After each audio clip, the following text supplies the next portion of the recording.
Book 5. Chapter 1. We have now gone through those particulars we propose to speak of.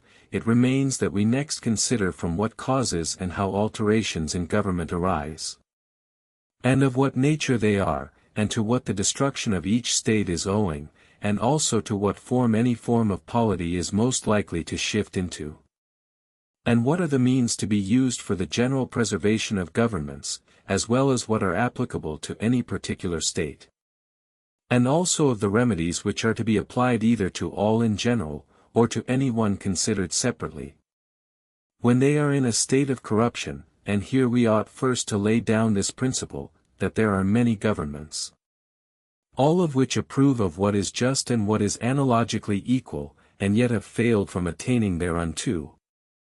As we have already mentioned, thus democracies have arisen from supposing that those who are equal in one thing are so in every other circumstance, as, because they are equal in liberty, they are equal in everything else, and oligarchies, from supposing that those who are unequal in one thing are unequal in all. That when men are so in point of fortune, that inequality extends to everything else. Hence it follows, that those who in some respects are equal with others think it right to endeavor to partake of an equality with them in everything, and those who are superior to others endeavor to get still more, and it is this more which is the inequality. Thus most states, though they have some notion of what is just, yet are almost totally wrong, and, upon this account, when either party has not that share in the administration which answers to his expectations, he becomes seditious. But those who of all others have the greatest right to be so are the last that are, namely, those who excel in virtue. For they alone can be called generally superior. There are, too, some persons of distinguished families who, because they are so, disdain to be on an equality with others. For those esteem themselves noble who boast of their ancestors' merit and fortune. These, to speak truth, are the origin and fountain from whence seditions arise. The alterations which men may propose to make in governments are two, for either they may change the state already established into some other, as when they propose to erect an oligarchy where there is a democracy, or free state, where there is an oligarchy, or an aristocracy from these, or those from that, or else, when they have no objection to the established government, which they like very well, but choose to have the sole management in it themselves, either in the hands of a few or one only. They will also raise commotions concerning the degree in which they would have the established power. As if, for instance, the government is an oligarchy, to have it more purely so, and in the same manner if it is a democracy, or else to have it less so, and, in like manner, whatever may be the nature of the government, either to extend or contract its powers, or else to make some alterations in some parts of it, as to establish or abolish a particular magistracy. As some persons say Lysander endeavored to abolish the kingly power in Sparta, and Pausanias that of the Ephyri. Thus in Epidamnus there was an alteration in one part of the constitution, for instead of the philarchy they established a senate. It is also necessary for all the magistrates at Athens, to attend in the court of the Helicia when any new magistrate is created. The power of the archon also in that state partakes of the nature of an oligarchy. Inequality is always the occasion of sedition, but not when those who are unequal are treated in a different manner correspondent to that inequality. Thus kingly power is unequal when exercised over equals. Upon the whole, those who aim after an equality are the cause of seditions. Equality is twofold, either in number or value. Equality in number is when two things contain the same parts or the same quantity. Equality in value is by proportion as 2 exceeds 1. And 3 2 by the same number, thus by proportion 4 exceeds 2, and 2 1 in the same degree. For 2 is the same part of 4 that 1 is of 2, that is to say, half. Now, all agree in what is absolutely and simply just, but, as we have already said, they dispute concerning proportionate value. For some persons, if they are equal in one respect, think themselves equal in all others, if they are superior in one thing. Think they may claim the superiority in all, from whence chiefly arise two sorts of governments, a democracy and an oligarchy. For nobility and virtue are to be found only 1302a, amongst a few, the contrary amongst the many, there being in no place 100 of the first to be met with. But enough of the last everywhere. But to establish a government entirely upon either of these equalities is wrong, and this the example of those so established makes evident. For none of them have been stable, and for this reason, that it is impossible that whatever is wrong at the first and in its principles should not at last meet with a bad end. For which reason in some things an equality of numbers ought to take place, in others an equality in value. However, a democracy is safer and less liable to sedition than an oligarchy, for in this latter it may arise from two causes. For either the few in power may conspire against each other or against the people, but in a democracy only one. Namely, against the few who aim at exclusive power, but there is no instance worth speaking of a sedition of the people against themselves. Moreover, a government composed of men of moderate fortunes comes much nearer to a democracy than an oligarchy, and is the safest of all such states. Chapter 2. Since we are inquiring into the causes of seditions and revolutions in governments, we must begin entirely with the first principles from whence they arise. Now these, so to speak, are nearly three in number, which we must first distinguish in general from each other. And endeavor to show in what situation people are who begin a sedition, and for what causes, and thirdly, what are the beginnings of political troubles and mutual quarrels with each other. Now that cause which of all others most universally inclines men to desire to bring about a change in government is that which I have already mentioned. For those who aim at equality will be ever ready for sedition, if they see those whom they esteem their equals possess more than they do.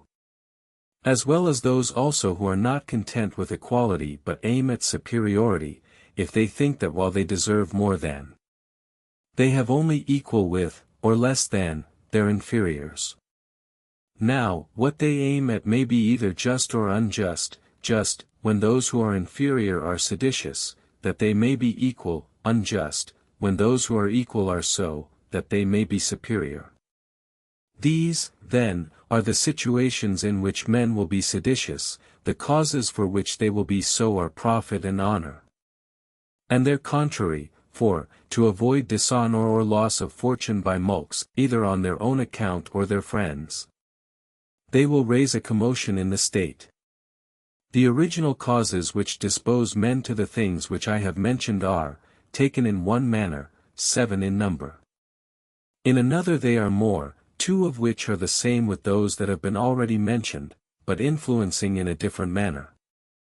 For profit and honor sharpen men against each other, not to get the possession of them for themselves, which was what I just now supposed. But when they see others, some justly, others unjustly, engrossing them. The other causes are haughtiness, fear, eminence, contempt, disproportionate increase in some part of the state. There are also other things which in a different manner will occasion revolutions in governments, as election intrigues, neglect, want of numbers, a too great dissimilarity of circumstances. Chapter 3. What influence ill treatment and profit have for this purpose, and how they may be the causes of sedition, is almost self-evident, for when the magistrates are haughty and endeavor to make greater profits than their office gives them, they not only occasion seditions amongst each other, but against the state also who gave them their power. And this their avarice has two objects, either private property or the property of the state. What influence honors have, and how they may occasion sedition, is evident enough, for those who are themselves unhonored while they see others honored, will be ready for any disturbance, and these things are done unjustly when any one is either honored or discarded contrary to their deserts. Justly when they are according to them. Excessive honors are also a cause of sedition when one person or more are greater than the state and the power of the government can permit. For then a monarchy or a dynasty is usually established, on which account the ostracism was introduced in some places.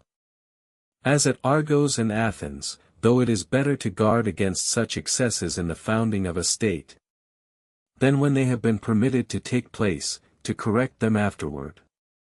Those who have been guilty of crimes will be the cause of sedition, through fear of punishment, as will those also who expect an injury. That they may prevent it, as was the case at Rhodes, when the nobles conspired against the people on account of the decrees they expected would pass against them. Contempt also is a cause of sedition and conspiracies, as in oligarchies, where there are many who have no share in the administration. The rich also even in democracies, despising the disorder and anarchy which will arise, hope to better themselves by the same means which happened at Thebes after the battle of Enophita, where, in consequence of bad administration, the democracy was destroyed, as it was at Megara, where the power of the people was lost through anarchy and disorder. The same thing happened at Syracuse before the tyranny of Gelon, and at Rhodes there was the same sedition before the popular government was overthrown.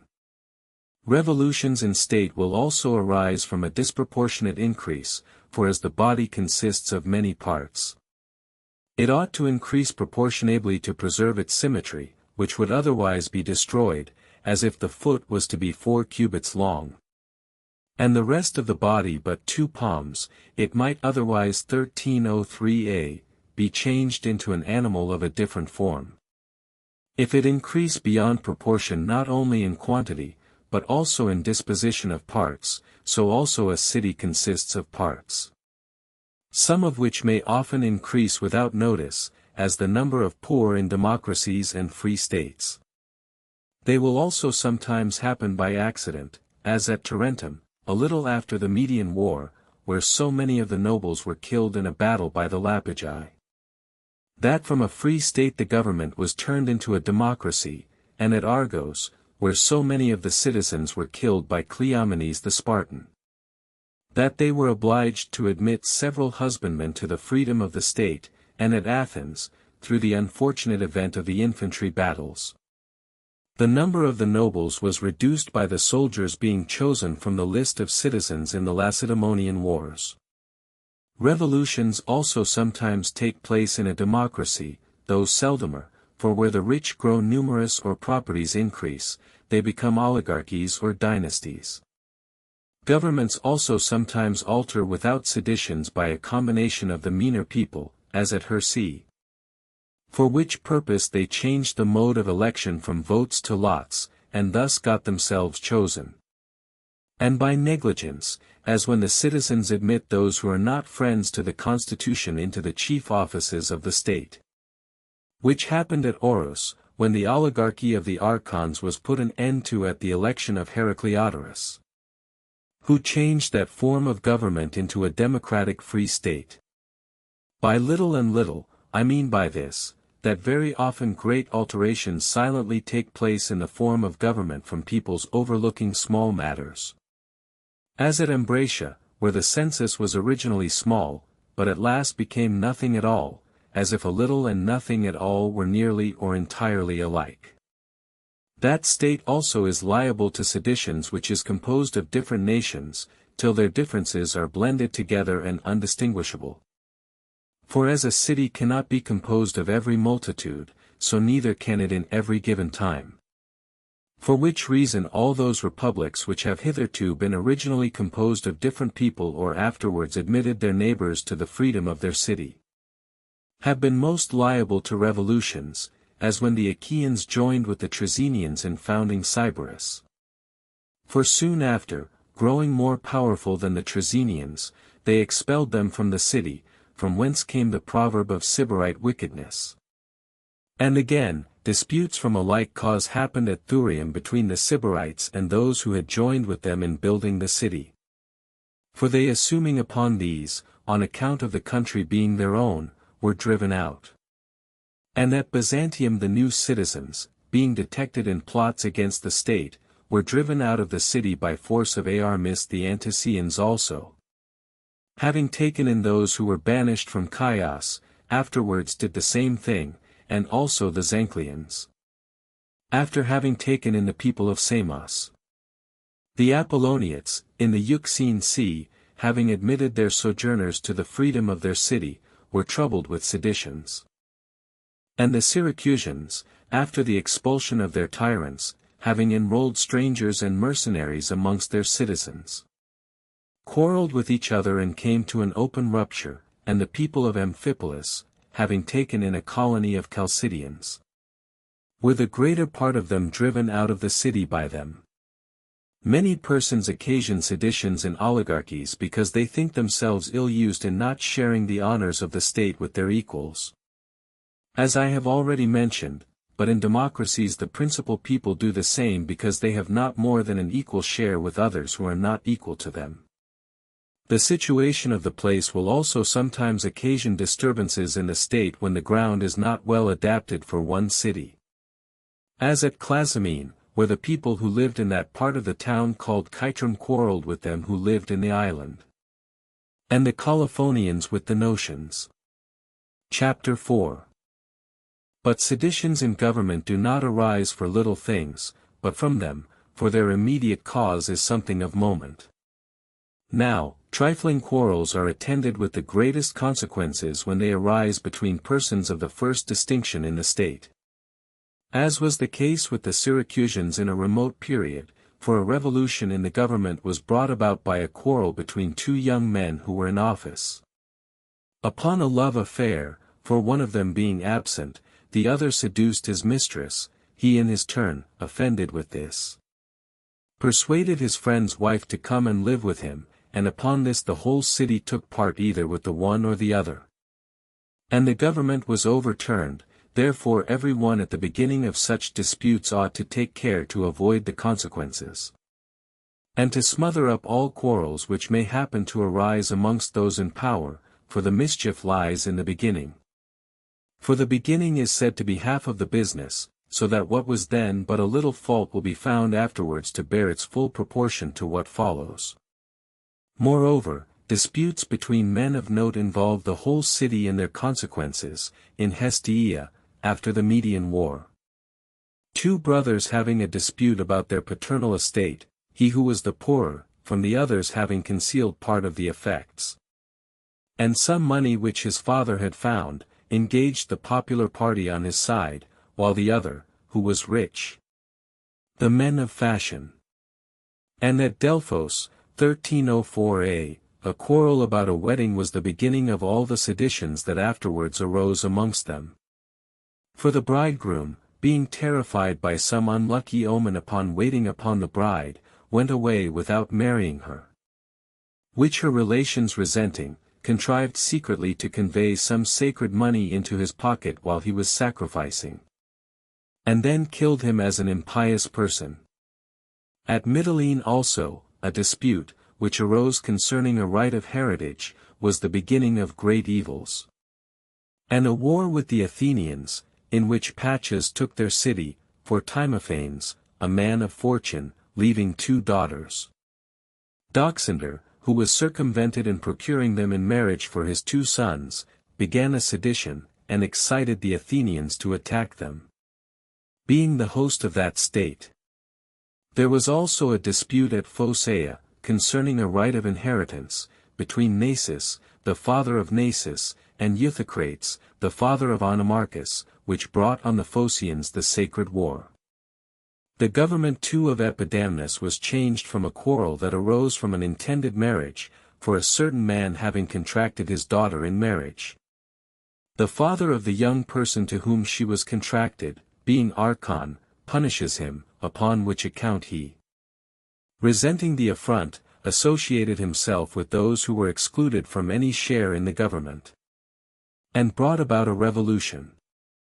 A government may be changed either into an oligarchy, democracy, or a free state, when the magistrates, or any part of the city acquire great credit, or are increased in power, as the court of Areopagus at Athens, having procured great credit during the Median War, added firmness to their administration, and, on the other hand, the maritime force, composed of the commonalty, having gained the victory at Salamis, by their power at sea, got the lead in the state, and strengthened the popular party, and at Argos, the nobles, having gained great credit by the battle of Mantinia against the Lacedaemonians, endeavored to dissolve the democracy. And at Syracuse, the victory in their war with the Athenians being owing to the common people, they changed their free state into a democracy. And at Chalcis, the people having taken off the tyrant Phocis, together with the nobles, immediately seized the government. And at Ambracia also the people, having expelled the tyrant Periander, with his party, placed the supreme power in themselves. And this in general ought to be known, that whosoever has been the occasion of a state being powerful, whether private persons, or magistrates, a certain tribe, or any particular part of the citizens, or the multitude, be they who they will be the cause of disputes in the state. For either some persons, who envy them the honors they have acquired, will begin to be seditious, or they, on account of the dignity they have acquired, will not be content with their former equality. A state is also liable to commotions when those parts of it which seem to be opposite to each other approach to an equality. As the rich and the common people, so that the part which is between them both is either nothing at all, or too little to be noticed, for if one party is so much more powerful than the other, as to be evidently stronger, that other will not be willing to hazard the danger, for which reason those who are superior in excellence and virtue will never be the cause of seditions. For they will be too few for that purpose when compared to the many. In general, the beginning and the causes of seditions in all states are such as I have now described. And revolutions therein are brought about in two ways, either by violence or fraud, if by violence, either at first by compelling them to submit to the change when it is made. It may also be brought about by fraud in two different ways, either when the people, being at first deceived, willingly consent to an alteration in their government, and are afterwards obliged by force to abide by it. As, for instance, when the 400 imposed upon the people by telling them that the king of Persia would supply them with money for the war against the Lacedaemonians. And after they had been guilty of this falsity, they endeavored to keep possession of the supreme power. Or when they are at first persuaded and afterwards consent to be governed, and by one of these methods which I have mentioned are all revolutions in governments brought about. Chapter 5. We ought now to inquire into those events which will arise from these causes in every species of government. Democracies will be most subject to revolutions from the dishonesty of their demagogues, for partly, by informing against men of property, they induce them to join together through self-defense, for a common fear will make the greatest enemies unite.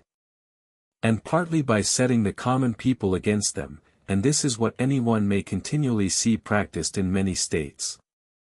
In the island of Kos, for instance, the democracy was subverted by the wickedness of the demagogues, for the nobles entered into a combination with each other.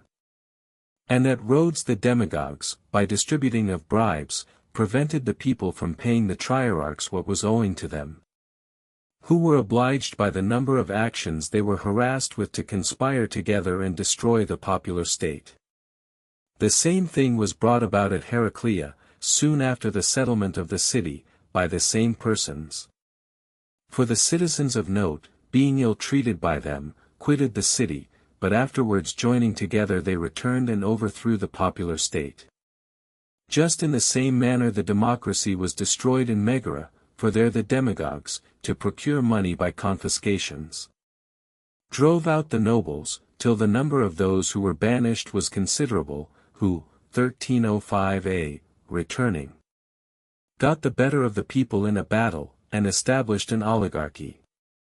The like happened at Chium, during the time of the democracy, which Thrasymachus destroyed. And whoever considers what has happened in other states may perceive the same revolutions to have arisen from the same causes. The demagogues, to curry favor with the people, drive the nobles to conspire together, either by dividing their estates, or obliging them to spend them on public services, or by banishing them, that they may confiscate the fortunes of the wealthy. In former times, when the same person was both demagogue and general, the democracies were changed into tyrannies. And indeed most of the ancient tyrannies arose from those states, a reason for which then subsisted. But not now, for at that time the demagogues were of the soldiery, for they were not then powerful by their eloquence. But, now the art of oratory is cultivated, the able speakers are at present the demagogues, but, as they are unqualified to act in a military capacity, they cannot impose themselves on the people as tyrants, if we except in one or two trifling instances. Formerly, too, tyrannies were more common than now, on account of the very extensive powers with which some magistrates were entrusted. As the Prytanes at Miletus, for they were supreme in many things of the last consequence, and also because at that time the cities were not of that very great extent. The people in general living in the country, and being employed in husbandry, which gave them, who took the lead in public affairs, an opportunity, if they had a turn for war, to make themselves tyrants, which they all did when they had gained the confidence of the people. And this confidence was their hatred to the rich. This was the case of Pisistratus at Athens, when he opposed the Pediaci, and of Theagenes in Megara, who slaughtered the cattle belonging to the rich, after he had seized those who kept them by the riverside. Dionysius also, for accusing Daphnacius and the rich, was thought worthy of being raised to a tyranny, from the confidence which the people had of his being a popular man in consequence of these enmities. A government shall also alter from its ancient and approved democratic form into one entirely new, if there is no census to regulate the election of magistrates. For, as the election is with the people, the demagogues who are desirous of being in office, to flatter them, will endeavor with all their power to make the people superior even to the laws. To prevent this entirely, or at least in a great measure, the magistrates should be elected by the tribes, and not by the people at large. These are nearly the revolutions to which democracies are liable, and also the causes from whence they arise. Chapter 6. There are two things which of all others most evidently occasion a revolution in an oligarchy. One is, when the people are ill-used, for then every individual is ripe for sedition, more particularly if one of the oligarchy should happen to be their leader. As Lygdames, at Naxos, who was afterwards tyrant of that island. Seditions also which arise from different causes will differ from each other, for sometimes a revolution is brought about by the rich who have no share in the administration, which is in the hands of a very few indeed, and this happened at Massilia, Ister, Heraclea, and other cities. For those who had no share in the government ceased not to raise disputes till they were admitted to it. First the elder brothers, and then the younger also, for in some places the father and son are never in office at the same time. In others the elder and younger brother, and where this is observed the oligarchy partakes something of a free state. At Ister it was changed into a democracy, in Heraclea, instead of being in the hands of a few. It consisted of 600. At Cnidus the oligarchy was destroyed by the nobles quarreling with each other, because the government was in the hands of so few, for there, as we have just mentioned, if the father was in office, the son could not, or, if there were many brothers, the eldest only, for the people, taking advantage of their disputes, elected one of the nobles for their general, and got the victory, for where there are seditions government is weak. And formerly at Erythrea, during the oligarchy of the Basilides, although the state flourished greatly under their excellent management, yet because the people were displeased that the power should be in the hands of so few, they changed the government. Oligarchies also are subject to revolutions, from those who are in office therein, from the quarrels of the demagogues with each other. The demagogues are of two sorts, one who flatter the few when they are in power, for even these have their demagogues. Such was Charicles at Athens, who had great influence over the 30, and, in the same manner, Phrynichus over the 400 Itian. The others are those demagogues who have a share in the oligarchy and flatter the people. Such were the state guardians at Larissa, who flattered the people because they were elected by them. And this will always happen in every oligarchy where the magistrates do not elect themselves, but are chosen out of men either of great fortune or certain ranks, by the soldiers or by the people, as was the custom at Abydos. And when the judicial department is not in the hands of the supreme power, the demagogues, favoring the people in their causes, overturn the government, which happened at Heraclea in Pontus, and also when some desire to contract the power of the oligarchy into fewer hands. For those who endeavor to support an equality are obliged to apply to the people for assistance. An oligarchy is also subject to revolutions when the nobility spend their fortunes by luxury, for such persons are desirous of innovations, and either endeavor to be tyrants themselves or to support others in being so, as 1306a, Hipporinus supported Dionysius of Syracuse. And at Amphipolis one Cleodamus collected a colony of Chalcidians, and when they came set them to quarrel with the rich. And at Aegina a certain person who brought an action against chairs attempted on that account to alter the government. Sometimes they will try to raise commotions, sometimes they will rob the public, and then quarrel with each other, or else fight with those who endeavor to detect them, which was the case at Apollonia in Pontus. But if the members of an oligarchy agree among themselves, the state is not very easily destroyed without some external force. Pharsalus is a proof of this, where, though the place is small, yet the citizens have great power, from the prudent use they make of it. An oligarchy also will be destroyed when they create another oligarchy under it, that is, when the management of public affairs is in the hands of a few, and not equally, but when all of them do not partake of the supreme power, as happened once at Elis, where the supreme power in general was in the hands of a very few, out of whom a senate was chosen, consisting but of 90, who held their places for life, and their mode of election was calculated to preserve the power amongst each other's families, like the senators at Lacedaemon. An oligarchy is liable to a revolution both in time of war and peace. In war, because through a distrust in the citizens the government is obliged to employ mercenary troops, and he to whom they give the command of the army will very often assume the tyranny, as Timophanes did at Corinth. And if they appoint more than one general, they will very probably establish a dynasty, and sometimes, through fear of this, they are forced to let the people in general have some share in the government, because they are obliged to employ them.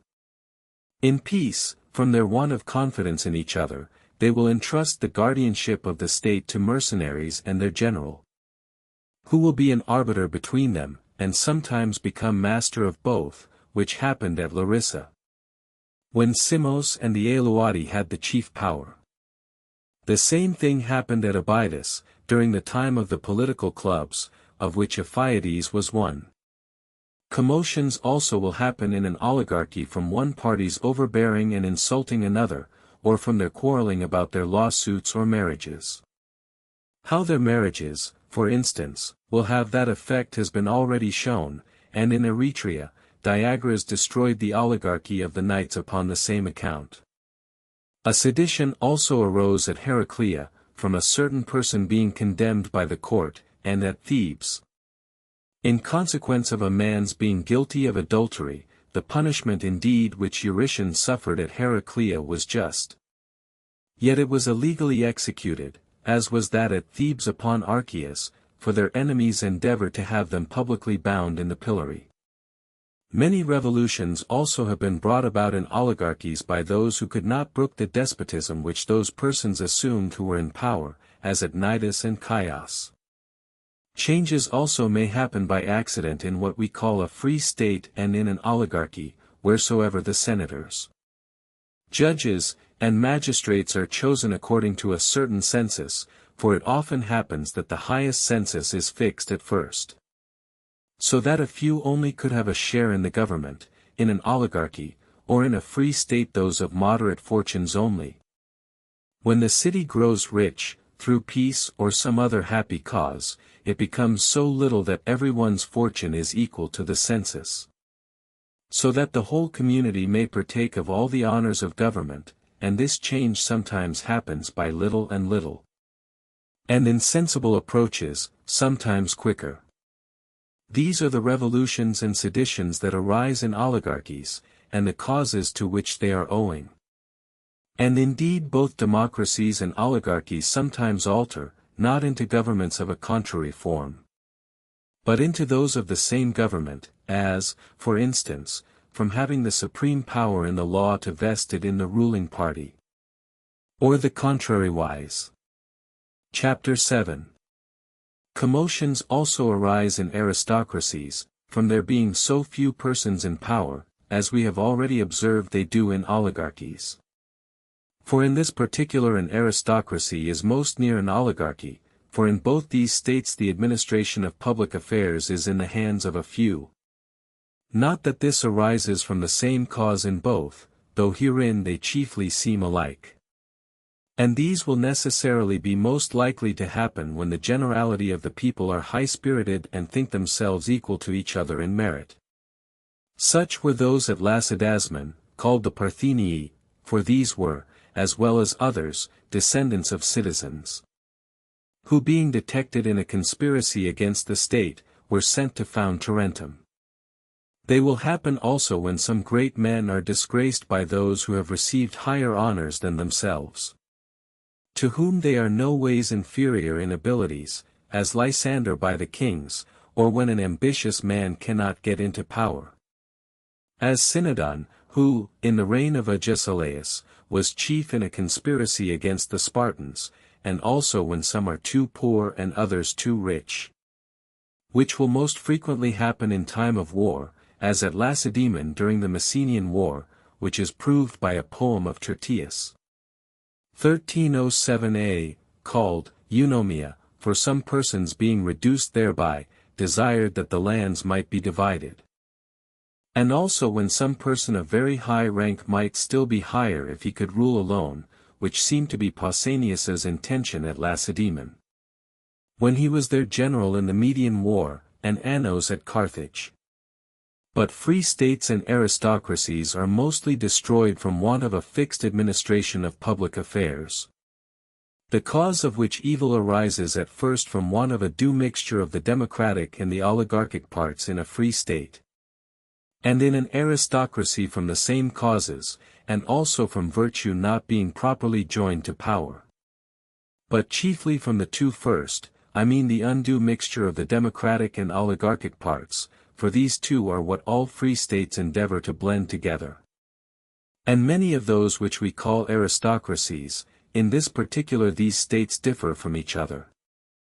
And on this account the one of them is less stable than the other, for that state which inclines most to an oligarchy is called an aristocracy, and that which inclines most to a democracy is called a free state, on which account this latter is more secure than the former. For the wider the foundation the securer the building, and it is ever best to live where equality prevails. But the rich, if the community gives them rank, very often endeavor to insult and tyrannize over others. On the whole, whichever way a government inclines, in that it will settle, each party supporting their own. Thus a free state will become a democracy, an aristocracy an oligarchy, or the contrary, an aristocracy may change into a democracy, for the poor, if they think themselves injured, directly take part with the contrary side, and a free state into an oligarchy. The only firm state is that where every one enjoys that equality he has a right to and fully possesses what is his own.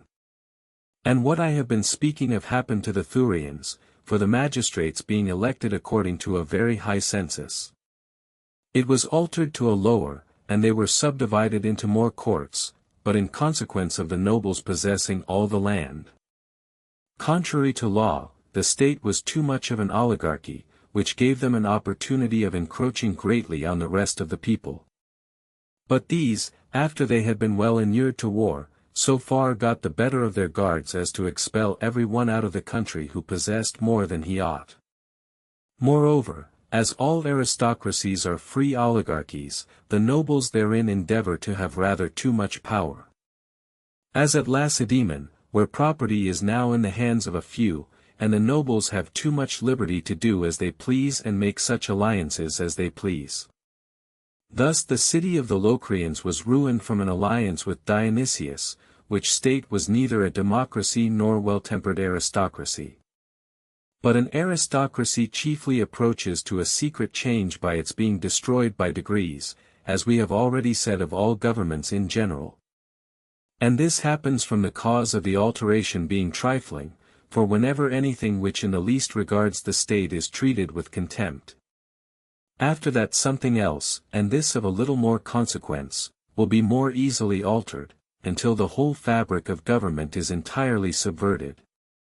Which happened in the government of Thurium, for the law being that they should continue soldiers for 5 years.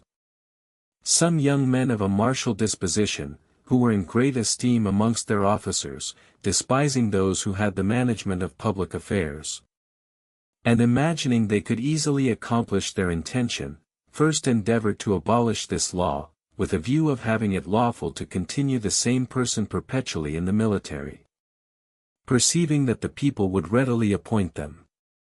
Upon this, the magistrates who are called councillors first joined together with an intention to oppose it but were afterwards induced to agree to it, from a belief that if that law was not repealed they would permit the management of all other public affairs to remain in their hands. But afterwards, when they endeavored to restrain some fresh alterations that were making, they found that they could do nothing. For the whole form of government was altered into a dynasty of those who first introduced the innovations. In short, all governments are liable to be destroyed either from within or from without when they have for their neighbor a state whose policy is contrary to theirs.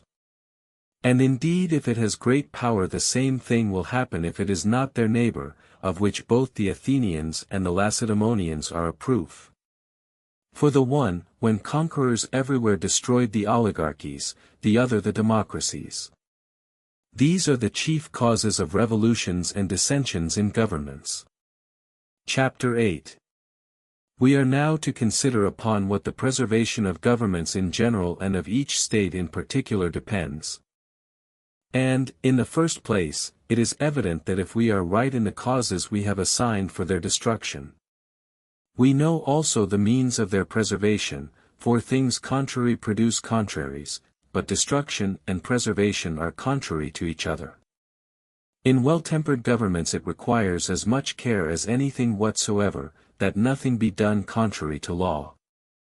And this ought chiefly to be attended to in matters of small consequence, for an illegality that approaches insensibly, approaches secretly, as in a family small expenses continually repeated consume a man's income, for the understanding is deceived thereby.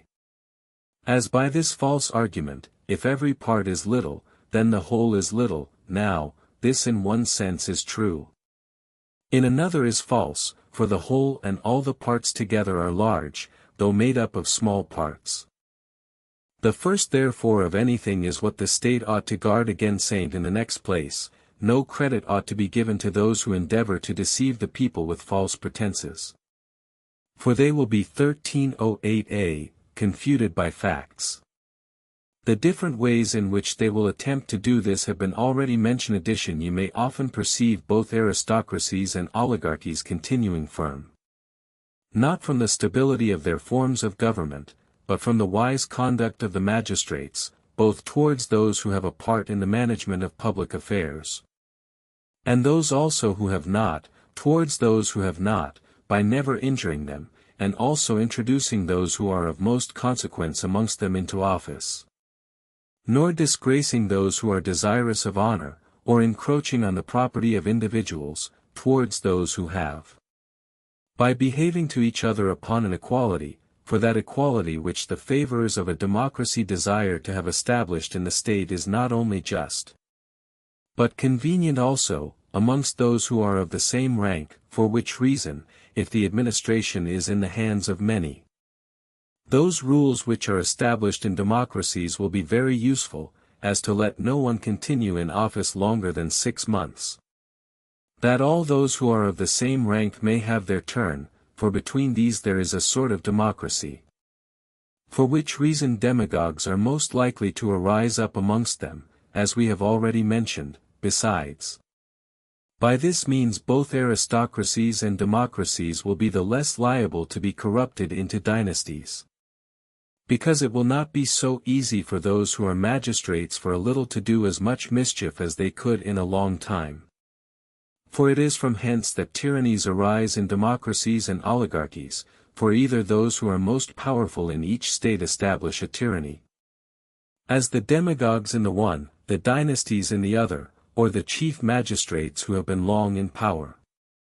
Governments are sometimes preserved not only by having the means of their corruption at a great distance, but also by its being very near them, for those who are alarmed at some impending evil keep a stricter hand over the state. For which reason it is necessary for those who have the guardianship of the constitution to be able to awaken the fears of the people, that they may preserve it, and not like a night guard to be remiss in protecting the state, but to make the distant danger appear at hand.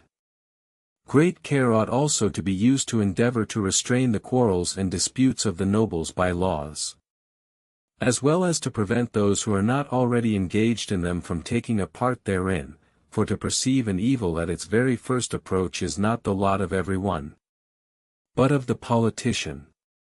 To prevent any alteration taking place in an oligarchy or free state on account of the census, if that happens to continue the same while the quantity of money is increased, it will be useful to take a general account of the whole amount of it in former times, to compare it with the present, and to do this every year in those cities where the census is yearly, in larger communities once in 3 or 5 years.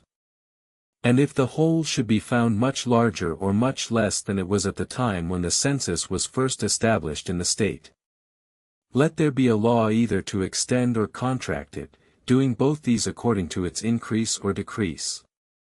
If it increases, making the census larger, if it decreases, smaller, and if this latter is not done in oligarchies and free states, you will have a dynasty arise in the one, an oligarchy in the other. If the former is not, free states will be changed into democracies, and oligarchies into free states or democracies. It is a general maxim in democracies, oligarchies, monarchies, and indeed in all governments, not to let any one acquire a rank far superior to the rest of the community, but rather to endeavor to confer moderate honors for a continuance than great ones for a short time. For these latter spoil men, for it is not every one who can bear prosperity, but if this rule is not observed, let not those honors which were conferred all at once be all at once taken away, but rather by degrees. But, above all things, let this regulation be made by the law, that no one shall have too much power, either by means of his fortune or friends, but if he has, for his excess therein, let it be contrived that he shall quit the country. Now, as many persons promote innovations, that they may enjoy their own particular manner of living, there ought to be a particular officer to inspect the manners of every one, and see that these are not contrary to the genius of the state in which he lives, whether it may be an oligarchy, a democracy, or any other form of government, and, for the same reason, those should be guarded against who are most prosperous in the city. The means of doing which is by appointing those who are otherwise to the business and the offices of the state. I mean, to oppose men of account to the common people, the poor to the rich, and to blend both these into one body, and to increase the numbers of those who are in the middle rank, and this will prevent those seditions which arise from an inequality of condition. But above all, in every state it is necessary, both by the laws and every other method possible, to prevent those who are employed by the public from being venal. And this particularly in an oligarchy. For then the people will not be so much displeased from seeing themselves excluded from a share in the government, nay. They will rather be glad to have leisure to attend their private affairs, as at suspecting that the officers of the state steal the public money.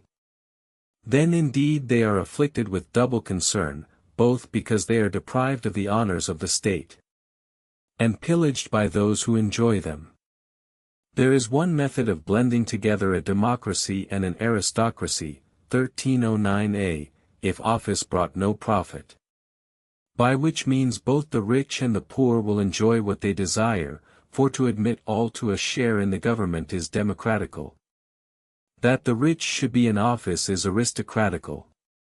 This must be done by letting no public employment whatsoever be attended with any emolument, for the poor will not desire to be in office when they can get nothing by it, but had rather attend to their own affairs, but the rich will choose it, as they want nothing of the community.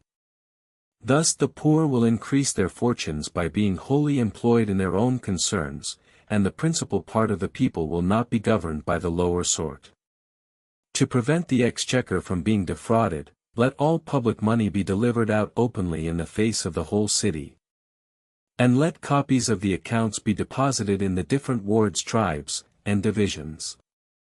But, as the magistrates are to execute their offices without any advantages, the law ought to provide proper honors for those who execute them well. In democracies also it is necessary that the rich should be protected, by not permitting their lands to be divided, nor even the produce of them, which in some states is done unperceivably. It would be also better if the people would prevent them when they offer to exhibit a number of unnecessary and yet expensive public entertainments of plays, music, processions, and the like. In an oligarchy it is necessary to take great care of the poor, and allot them public employments which are gainful. And, if any of the rich insult them, to let their punishment be severer than if they insulted one of their own rank.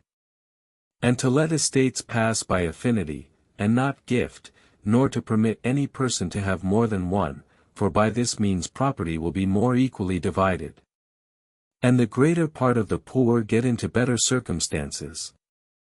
It is also serviceable in a democracy and an oligarchy to allot those who take no part in public affairs an equality or a preference in other things. The rich in a democracy, to the poor in an oligarchy, but still all the principal offices in the state to be filled only by those who are best qualified to discharge them. Chapter 9. There are 3 qualifications necessary for those who fill the first departments in government. First of all, an affection for the established constitution; second place, abilities every way completely equal to the business of their office. In the third, virtue and justice correspondent to the nature of that particular state they are placed in. For if justice is not the same in all states, it is evident that there must be different species thereof. There may be some doubt, when all these qualifications do not in the same persons, in what manner the choice shall be made. As for instance, suppose that one person is an accomplished general, but a bad man and no friend to the constitution. Another is just and a friend to it, which shall one prefer? We should then consider of 2 qualities, which of them the generality possess in a greater degree, which in a less. For which reason in the choice of a general we should regard his courage more than his virtue as the more uncommon quality. As there are fewer capable of conducting an army than there are good men, but, to protect the state or manage the finances, the contrary rule should be followed, for these require greater virtue than the generality are possessed of. But only that knowledge which is common to all. It may be asked, if a man has abilities equal to his appointment in the state, and is affectionate to the constitution, what occasion is there for being virtuous, since these 2 things alone are sufficient to enable him to be useful to the public? It is, because those who possess those qualities are often deficient in prudence, for, as they often neglect their own affairs, though they know them and love themselves, so nothing will prevent their serving the public in the same manner.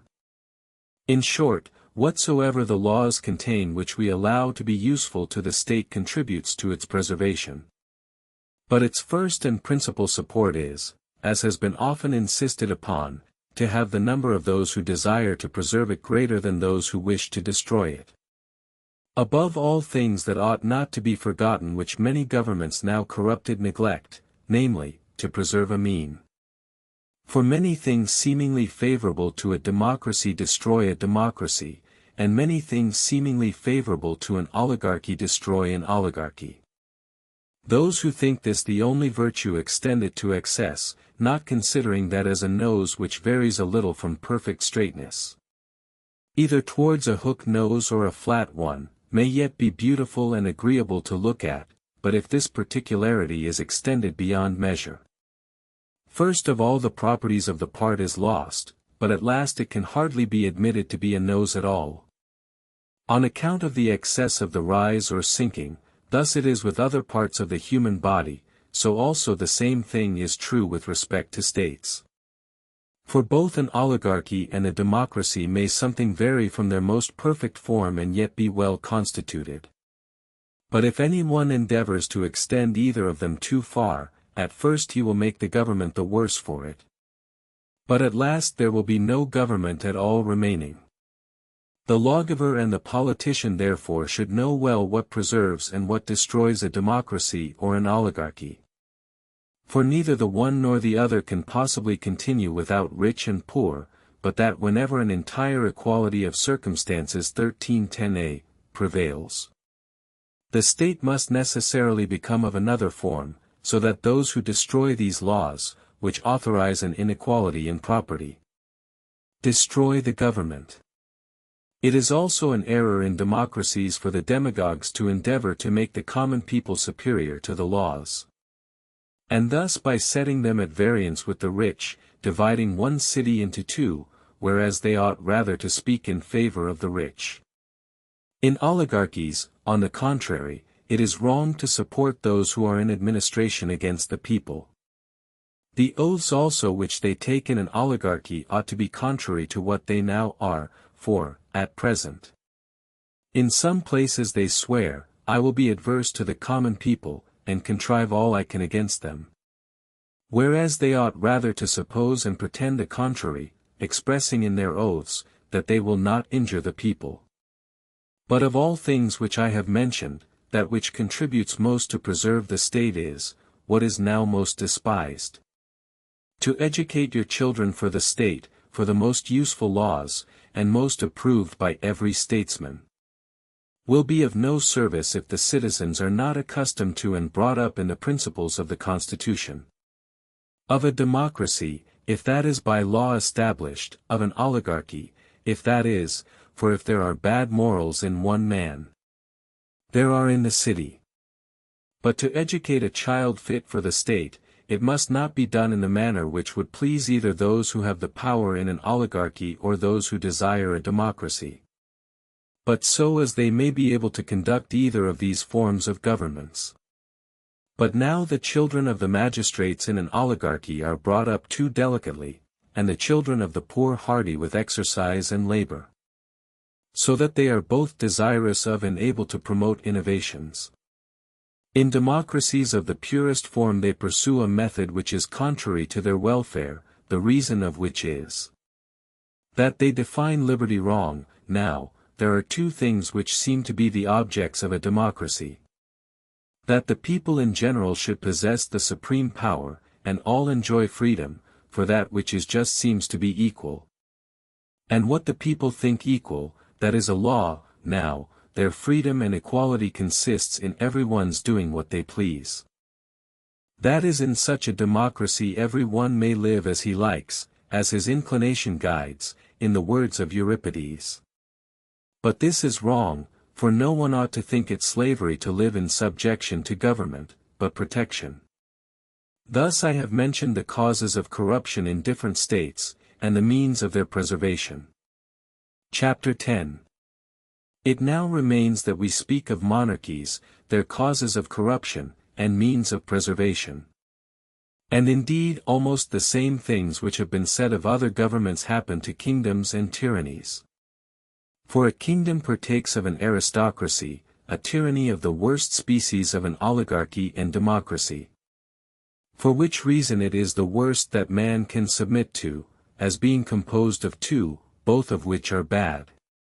And collectively retains all the corruptions and all the defects of both these states. These two species of monarchies arise from principles contrary to each other. A kingdom is formed to protect the better sort of people against the multitude. And kings are appointed out of those, who are chosen either for their superior virtue and actions flowing from virtuous principles, or else from their noble descent, but a tyrant is chosen out of the meanest populace, an enemy to the better sort. That the common people may not be oppressed by them. That this is true experience convinces us, for the generality of tyrants were indeed mere demagogues, who gained credit with the people by oppressing the nobles. Some tyrannies were established in this manner after the cities were considerably enlarged, others before that time. By kings who exceeded the power which their country allowed them, from a desire of governing despotically. Others were founded by those who were elected to the superior offices in the state, for formerly the people appointed officers for life, who came to be at the head of civil and religious affairs. And these chose one out of their body in whom the supreme power over all the magistrates was placardation. By all these means it was easy to establish a tyranny, if they chose it, for their power was ready at hand, either by their being kings, or else by enjoying the honors of the state.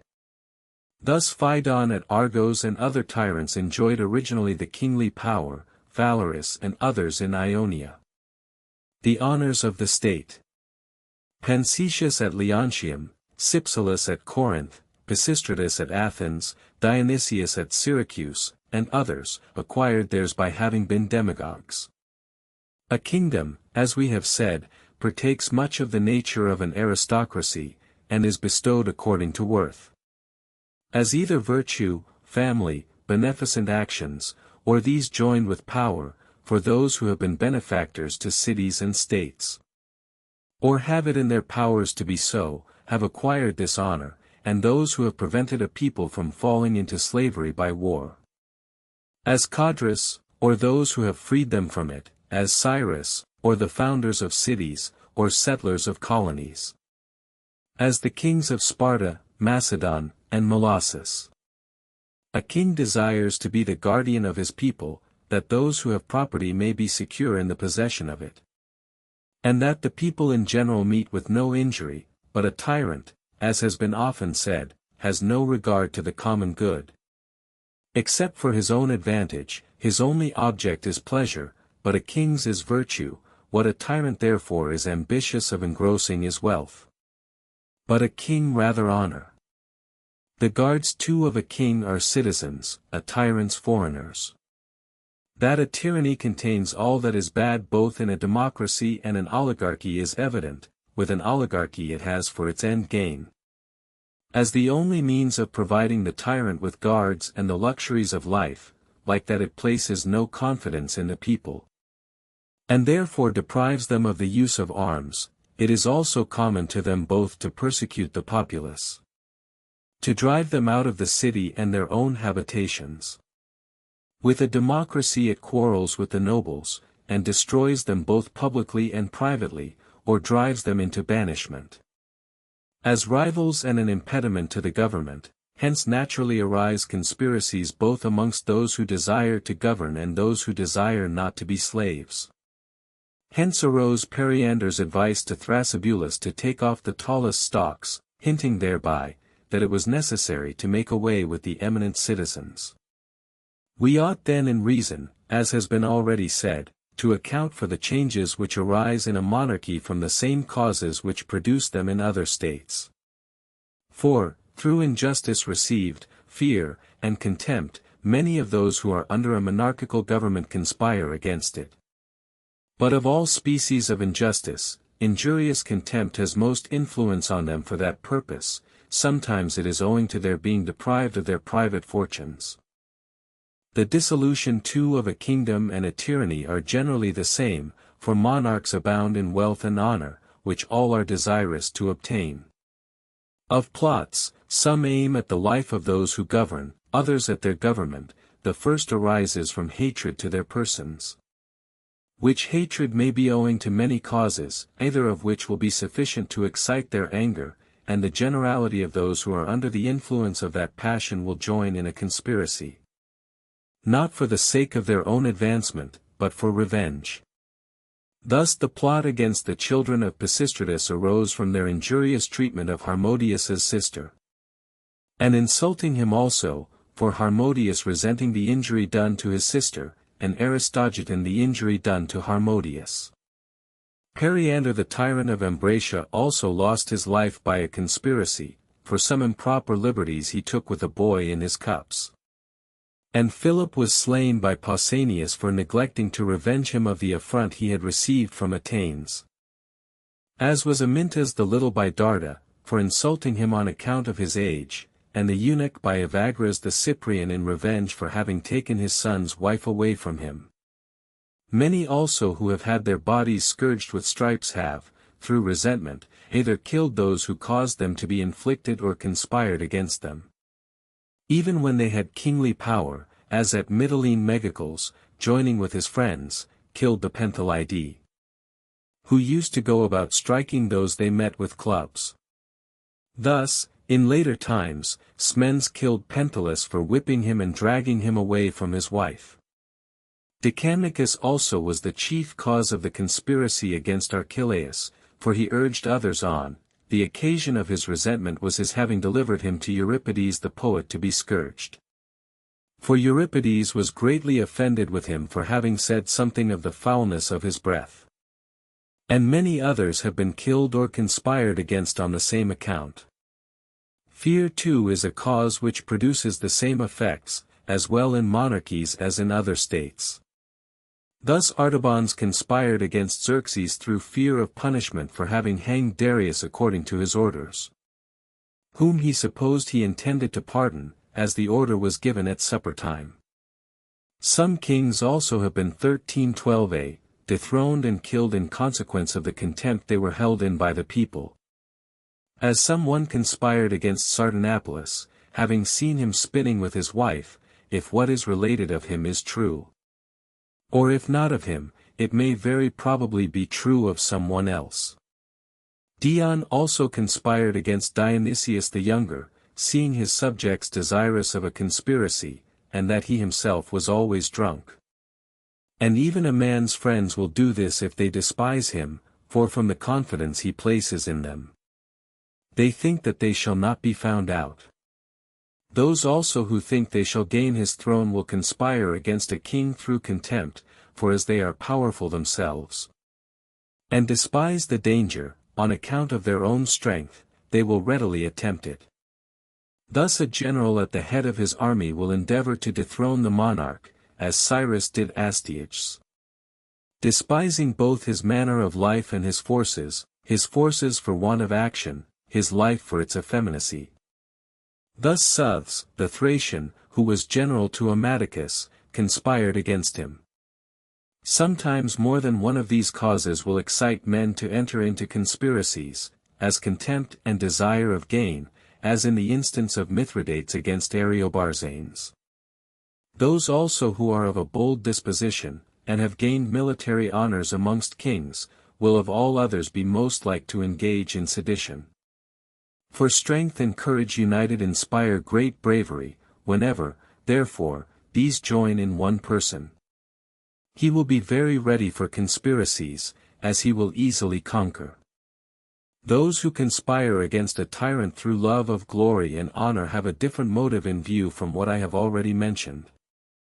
For, like all others who embrace danger, they have only glory and honor in view, and think, not as some do, of the wealth and pomp they may acquire, but engage in this as they would in any other noble action, that they may be illustrious and distinguished, and destroy a tyrant, not to succeed in his tyranny, but to acquire renown. No doubt but the number of those who act upon this principle is small, for we must suppose they regard their own safety as nothing in case they should not succeed, and must embrace the opinion of Dion, which few can do, when he made war upon Dionysius with a very few troops. For he said, that let the advantage he made be ever so little it would satisfy him to have gained it. And that, should it be his lot to die the moment he had gained footing in his country, he should think his death sufficiently glorious. A tyranny also is exposed to the same destruction as all other states are, from too powerful neighbors. For it is evident, that an opposition of principles will make them desirous of subverting it, and what they desire. All who can, do, and there is a principle of opposition in one state to another, as a democracy against a tyranny. As says Hesiod, a potter against a potter, for the extreme of a democracy is a tyranny, a kingly power against an aristocracy. From their different forms of government, for which reason the Lacedaemonians destroyed many tyrannies, as did the Syracusans during the prosperity of their state. Nor are they only destroyed from without, but also from within, when those who have no share in the power bring about a revolution. As happened to Gelon, and lately to Dionysius, to the first, by means of Thrasybulus, the brother of Hiero, who nattered Gelon's son, and induced him to lead a life of pleasure, that he himself might govern, but the family joined together and endeavored to support the tyranny and expel Thrasybulus. But those whom they made of their party seized the opportunity and expelled the whole family.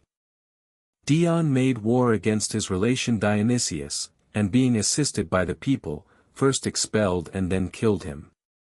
As there are two causes which chiefly induce men to conspire against tyrants, hatred and contempt, one of these, namely hatred, seems inseparable from them. Contempt also is often the cause of their destruction, for though, for instance, those who raised themselves to the supreme power generally preserved it, but those who received it from them have, to speak truth, almost immediately all of them lost it, for, falling into an effeminate way of life, they soon grew despicable, and generally fell victims to conspiracies. Part of their hatred may be very fitly ascribed to anger, for in some cases this is their motive to action. For it is often a cause which impels them to act more powerfully than hatred, and they proceed with greater obstinacy against those whom they attack.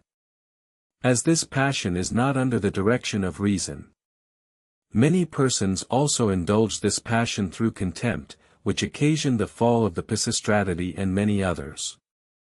But hatred is more powerful than anger, for anger is accompanied with grief, which prevents the entrance of reason, but hatred is free from it. In short, whatever causes may be assigned as the destruction of a pure oligarchy unmixed with any other government and an extreme democracy, the same may be applied to a tyranny, for these are divided tyrannies. Kingdoms are seldom destroyed by any outward attack, for which reason they are generally very stable. But they have many causes of subversion within, of which two are the principal. One is when those who are in power 1313a, excite a sedition. The other when they endeavor to establish a tyranny by assuming greater power than the law gives them. A kingdom, indeed, is not what we ever see erected in our times, but rather monarchies and tyrannies. For a kingly government is one that is voluntarily submitted to, and its supreme power admitted upon great occasions. But where many are equal, and there are none in any respect so much better than another as to be qualified for the greatness and dignity of government over them, then these equals will not willingly submit to be commanded, but if any one assumes the government, either by force or fraud, this is a tyranny. To what we have already said we shall add, the causes of revolutions in an hereditary kingdom. One of these is, that many of those who enjoy it are naturally proper objects of contempt only. Another is, that they are insolent while their power is not despotic, but they possess kingly honors only. Such a state is soon destroyed, for a king exists but while the people are willing to obey, as their submission to him is voluntary, but to a tyrant involuntary. These and such like are the causes of the destruction of monarchies. Chapter 11. Monarchies, in a word, are preserved by means contrary to what I have already mentioned as the cause of their destruction. But to speak to each separately, the stability of a kingdom will depend upon the power of the kings being kept within moderate bounds. For by how much the less extensive his power is, by so much the longer will his government continue. For he will be less despotic and more upon an equality of condition with those he governs, who, on that account, will envy him the less. It was on this account that the kingdom of the Molossi continued so long, and the Lacedaemonians from their governments being from the beginning divided into two parts. And also by the moderation introduced into the other parts of it by Theopompus, and his establishment of the Ephyri. For by taking something from the power he increased the duration of the kingdom, so that in some measure he made it not less, but bigger. As they say, he replied to his wife, who asked him if he was not ashamed to deliver down his kingdom to his children reduced from what he received it from his ancestors. No, says he, I give it him more lasting. Tyrannies are preserved two ways most opposite to each other, one of which is when the power is delegated from one to the other, and in this manner many tyrants govern in their states. Report says that Periander founded many of these. There are also many of them to be met with amongst the Persians. What has been already mentioned is as conducive as anything can be to preserve a tyranny, namely, to keep down those who are of an aspiring disposition. To take off those who will not submit, to allow no public meals, no clubs, no education, nothing at all. But to guard against everything that gives rise to high spirits or mutual confidence, nor to suffer the learned meetings of those who are at leisure to hold conversation with each other. And to endeavor by every means possible to keep all the people strangers to each other, for knowledge increases mutual confidence. And to oblige all strangers to appear in public, and to live near the city gate, that all their actions may be sufficiently seen. For those who are kept like slaves seldom entertain any noble thoughts, in short, to imitate everything which the Persians and barbarians do. For they all contribute to support slavery, and to endeavor to know what every one who is under their power does and says. And for this purpose to employ spies, such were those women whom the Syracusans called Patagogides. Hiero also used to send out listeners wherever there was any meeting or conversation.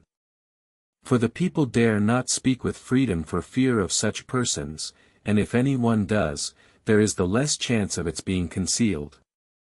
And to endeavor that the whole community should mutually accuse and come to blows with each other, friend with friend, the commons with the nobles, and the rich with each other. It is also advantageous for a tyranny that all those who are under it should be oppressed with poverty, that they may not be able to compose a guard, and that, being employed in procuring their daily bread, they may have no leisure to conspire against their tyrants. The pyramids of Egypt are a proof of this, and the votive edifices of the Cyposelids, and the temple of Jupiter Olympus, built by the Pisistratidae, and the works of Polycrates at Samos, for all these produced one end, the keeping the people poor. It is necessary also to multiply taxes, as at Syracuse, where Dionysius in the space of 5 years collected all the private property of his subjects into his own coffers. A tyrant also should endeavor to engage his subjects in a war, that they may have employment and continually depend upon their general. A king is preserved by his friends, but a tyrant is of all persons the man who can place no confidence in friends, as every one has it in his desire and these chiefly in their power to destroy him. All these things also which are done in an extreme democracy should be done in a tyranny, as permitting great licentiousness to the women in the house, that they may reveal their husbands' secrets, and showing great indulgence to slaves also for the same reason. For slaves and women conspire not against tyrants, but when they are treated with kindness, both of them are abettors of tyrants. And extreme democracies also, and the people too in such a state desire to be despotic. For which reason flatterers are in repute in both these, the demagogue in the democracy, for he is the proper flatterer of the people. Among tyrants, he who will servilely adapt himself to their humors, for this is the business of 1314a, flatterers. And for this reason tyrants always love the worst of wretches, for they rejoice in being flattered, which no man of a liberal spirit will submit to, for they love the virtuous, but flatter none. Bad men too are fit for bad purposes, like to like, as the proverb says. A tyrant also should show no favor to a man of worth or a freeman, for he should think, that no one deserved to be thought these but himself. For he who supports his dignity, and is a friend to freedom, encroaches upon the superiority and the despotism of the tyrant. Such men, therefore, they naturally hate, as destructive to their government. A tyrant also should rather admit strangers to his table and familiarity than citizens, as these are his enemies, but the others have no design against him. These and such like are the supports of a tyranny, for it comprehends whatsoever is wickedition, but all these things may be comprehended in three divisions. For there are three objects which a tyranny has in view, one of which is, that the citizens should be of poor abject dispositions. For such men never propose to conspire against any one. The second is, that they should have no confidence in each other, for while they have not this, the tyrant is safe enough from destruction. For which reason they are always at enmity with those of merit, as hurtful to their government, not only as they scorn to be governed despotically, but also because they can rely upon each other's fidelity, and others can rely upon theirs, and because they will not inform against their associates, nor any one else. The third is, that they shall be totally without the means of doing anything, for no one undertakes what is impossible for him to perform. So that without power a tyranny can never be destroyed. These, then, are the three objects which the inclinations of tyrants desire to see accomplished. For all their tyrannical plans tend to promote one of these three ends, that their people may neither have mutual confidence, power, nor spirit.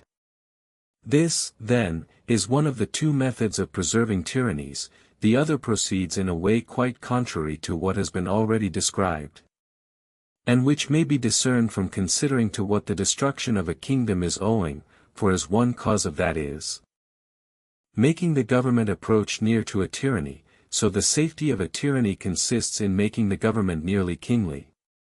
Preserving only one thing, namely power, that not only the willing, but the unwilling also, must be obliged to submit. For if this is once lost, the tyranny is at an end. This, then, as the foundation, must be preserved, in other particulars carefully do and affect to seem like a king. First, appear to pay a great attention 1314b, to what belongs to the public, nor make such profuse presents as will offend the people.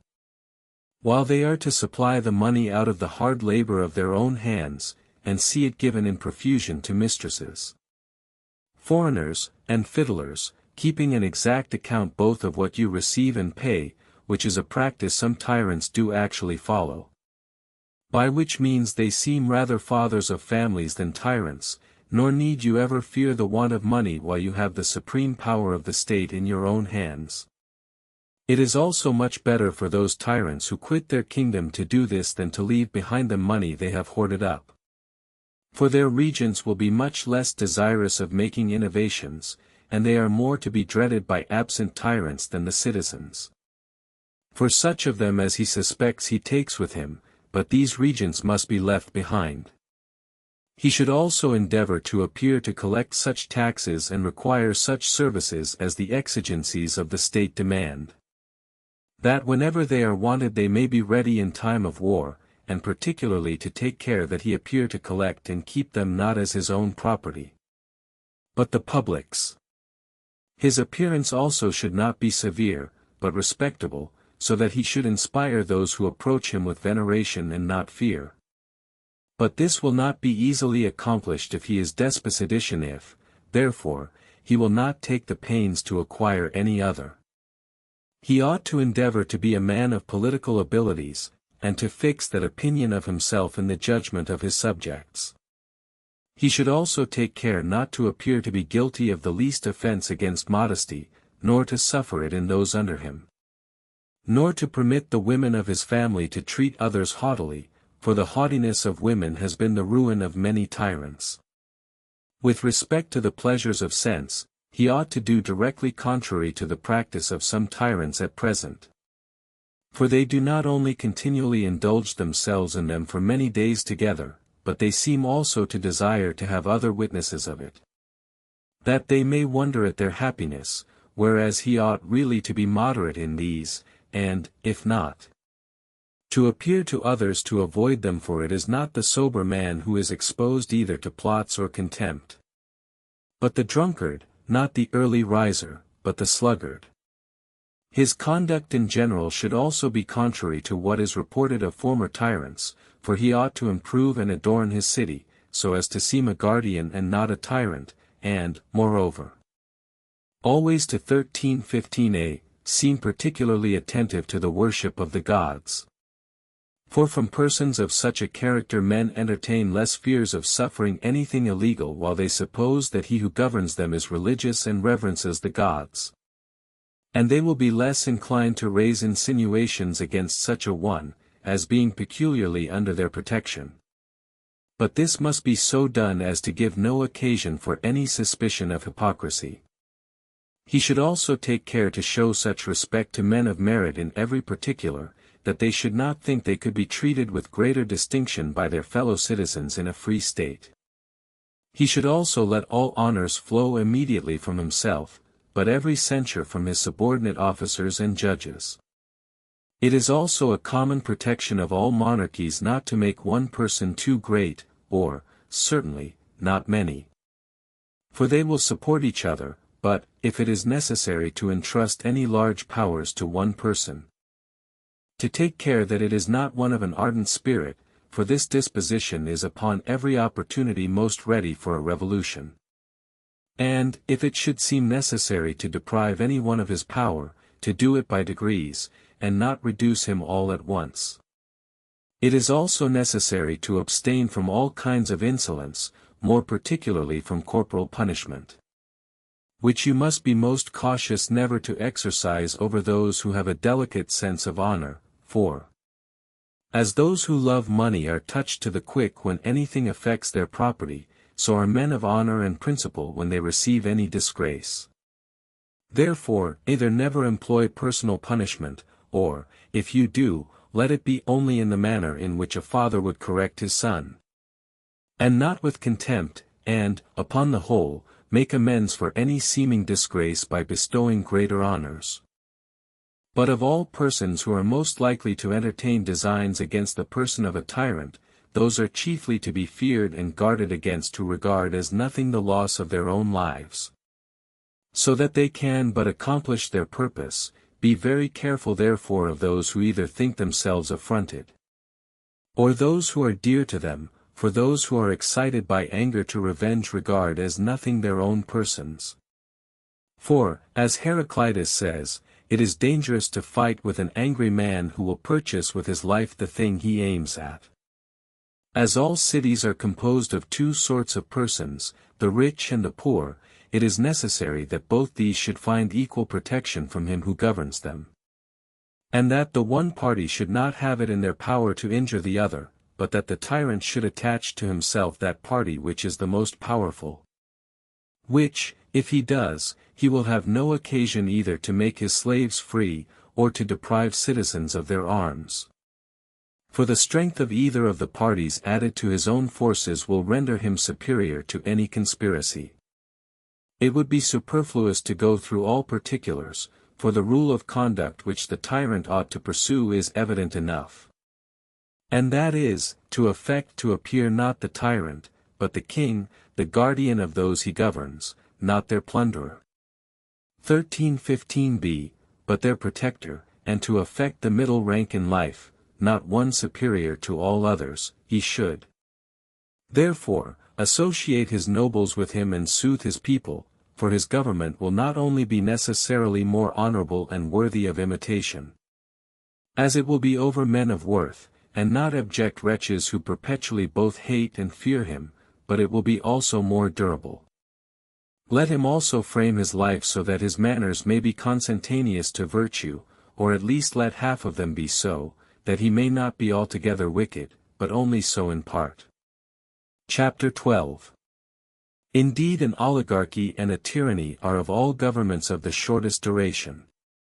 The tyranny of Orthagoras and his family at Sicyon, it is true, continued longer than any other, the reason for which was that they used their power with moderation, and were in many particulars obedient to the laws, and, as Clisthenes was an able general, he never fell into contempt, and by the care he took that in many particulars his government should be popular. He is reported also to have presented a person with a crown who adjudged the victory to another, and some say that it is the statue of that judge which is placed in the forum. They say also, that Pisistratus submitted to be summoned into the court of the Areopagites. The second that we shall mention is the tyranny of the Cypselids, at Corinth, which continued 77 years and 6 months. For Cypselus was tyrant there 30 years, Periander 44, and Psammetichus, the son of Georgias, 3 years, the reason for which was, that Cypselus was a popular man, and governed without guards. Periander indeed ruled like a tyrant, but then he was an able general. The third was that of the Pisistratidae at Athens, but it was not continual, for Pisistratus himself was twice expelled. So that out of 33 years he was only 15 in power, and his son 18, so that the whole time was 33 years. Of the rest we shall mention that of Hiero, and Gelo at Syracuse, and this did not continue long, for both their reigns were only 18 years. For Gelo died in the 8th year of his tyranny, and Hiero in his 10th. Thrasybulus fell in his 11th month, and many other tyrannies have continued a very short time. We have now gone through the general cases of corruption and 1316a, means of preservation both in free states and monarchies.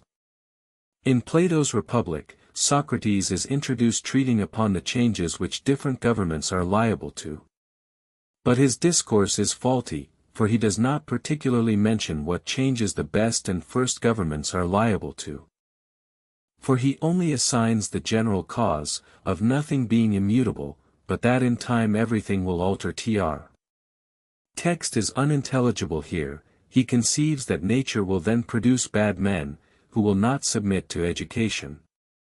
And in this, probably, he is not wrong, for it is certain that there are some persons whom it is impossible by any education to make good men. But why should this change be more peculiar to what he calls the best formed government, than to all other forms? And indeed to all other things that exist? And in respect to his assigned time, as the cause of the alteration of all things, we find that those which did not begin to exist at the same time ceased to be at the same time. So that, if anything came into beginning the day before the solstice, it must alter at the same time. Besides, why should such a form of government be changed into the Lacedaemonian?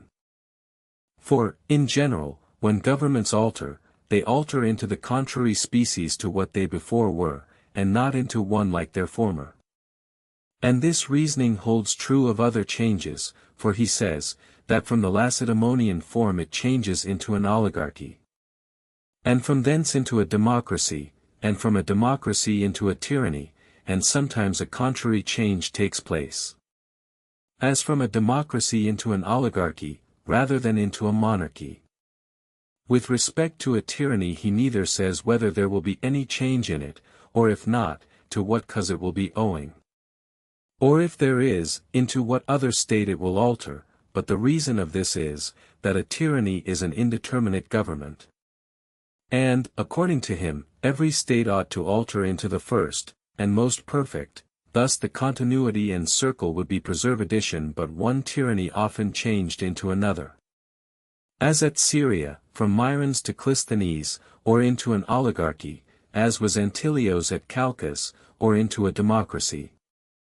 As was Gelos at Syracuse, or into an aristocracy, as was Charolaus's at Lacedaemon, and at Carthage.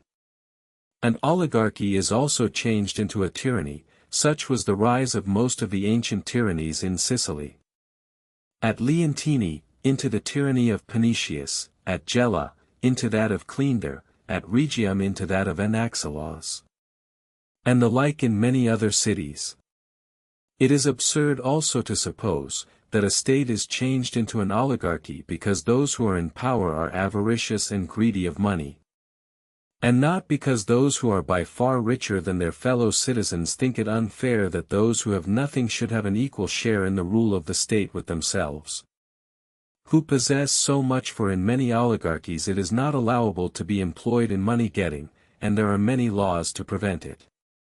But in Carthage, which is a democracy, money-getting is creditable, and yet their form of government remains unaltered. It is also absurd to say that in an oligarchy there are two cities, one of the poor and another of the rich, for why should this happen to them more than to the Lacedaemonians? Or any other state where all possess not equal property, or where all are not equally good? For though no one member of the community should be poorer than he was before, yet a democracy might nevertheless change into an oligarchy. If the rich should be more powerful than the poor, and the one too negligent, and the other attentive. And though these changes are owing to many causes, yet he mentions but one only, that the citizens become poor by luxury. And paying interest money, as if at first they were all rich, or the greater part of them, but this is not so. But when some of those who have the principal management of public affairs lose their fortunes, they will endeavor to bring about a revolution. But when others do, nothing of consequence will follow, nor when such states do alter is there any more reason for their altering into a democracy than any other. Besides, though some of the members of the community may not have spent their fortunes, yet if they share not in the honors of the state, or if they are ill-used and insulted, they will endeavor to raise seditions, and bring about a revolution. That they may be allowed to do as they like, which, Plato says, arises from too much liberty. Although there are many oligarchies and democracies, yet Socrates, when he is treating of the changes they may undergo, speaks of them as if there was but one of each sort.